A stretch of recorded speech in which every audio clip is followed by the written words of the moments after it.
రాజశేఖర రెడ్డి గారు ఒక మాట చెప్తే మాట తప్పడు మడమ తిప్పెడు. అది రాజశేఖర రెడ్డి గారు. కానీ రాజశేఖర రెడ్డి గారి ఆశయాలను నిలబెడుతున్నామని చెప్తున్న వీళ్ళు ఒక్క మాట అంటే ఒక్క మాట అయినా నిలబెట్టుకున్నారా? మేనిఫెస్టోలో ఇన్ని మాటలు చెప్పారే, మేనిఫెస్టోలో ఏం చెప్పాడు జగనన్న గారు?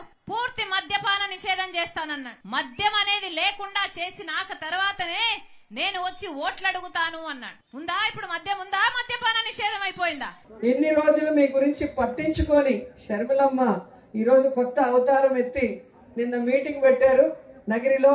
నేను వైఎస్ఆర్ బిడ్డ అని చెప్పుకోవడం తప్ప వైఎస్ఆర్ గారిని అభిమానించే మీకోసమైనా వైఎస్ఆర్ గారికి పేరు తెచ్చే విధంగా ఏమైనా ఒక మంచి పని చేసిందా అంటే ఏమీ చేసింది లేదు.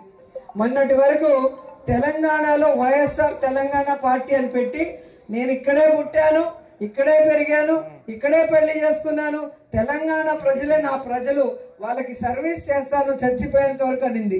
ఇప్పుడు ఆ పార్టీని గాలికి వదిలేసి ఏ రాజశేఖర రెడ్డి గారిని కుటుంబాన్ని విచ్ఛిన్నం చేసిందో కాంగ్రెస్, ఏ రాష్ట్రాన్ని కాంగ్రెస్ విచ్ఛిన్నం చేసిందో, ఏ కాంగ్రెస్ అయితే రాజశేఖర రెడ్డి గారు చనిపోయాక ఆయన పేరుని ఎఫ్ఐఆర్ లో పెట్టిందో, ఏ కాంగ్రెస్ అయితే ప్రత్యేక హోదా లేకుండా ఈరోజు ఆంధ్రప్రదేశ్ ని సర్వనాశనం చేసే విధంగా విభజన చేసిందో అలాంటి కాంగ్రెస్ లోకి జాయిన్ అయ్యి ఈరోజు జగనన్న మీద మన మీద విషం చెమ్మటం మీ అందరూ కూడా గమనించాలి.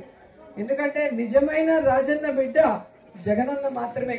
తన తండ్రి పేరు ప్రతి ప్రజల గుండెల్లో జీవితాంతం గుర్తుండే విధంగా ఆయన ఆశయాలకు తగ్గట్టుగా ఆయన కోరుకున్న విధంగా పేద ప్రజలకి ఈరోజు పని చేస్తూ వైఎస్ఆర్ పేరు మీద పార్టీ పెట్టి ఎన్ని కష్టాలు, ఎన్ని అవమానాలు, ఎన్ని తప్పుడు కేసులు పెట్టి జైల్లో పెట్టినా కూడా ఏ రోజు పారిపోలేదు, ఏ పార్టీకి తల వంచి వాళ్ళకి సరెండర్ అవ్వలేదన్న విషయాన్ని మీరు తెలుసుకోవాలి.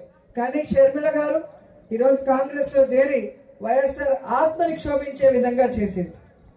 ఈరోజు జగనన్నని ఓడించడానికి చంద్రబాబు నాయుడు వదిలిన బాణం లాగా చంద్రబాబు నాయుడికి మంచి చేకూరే విధంగా వైఎస్ఆర్ కాంగ్రెస్ పార్టీ ఓట్లు చీల్చడానికి మా నాన్న వైఎస్ఆర్ అని చెప్పుకుంటుందే తప్ప నాన్న పేరు నిలబెట్టే విధంగా ఏమీ చేయలేదనేది మరొకసారి గుర్తు చేసుకోవాలి.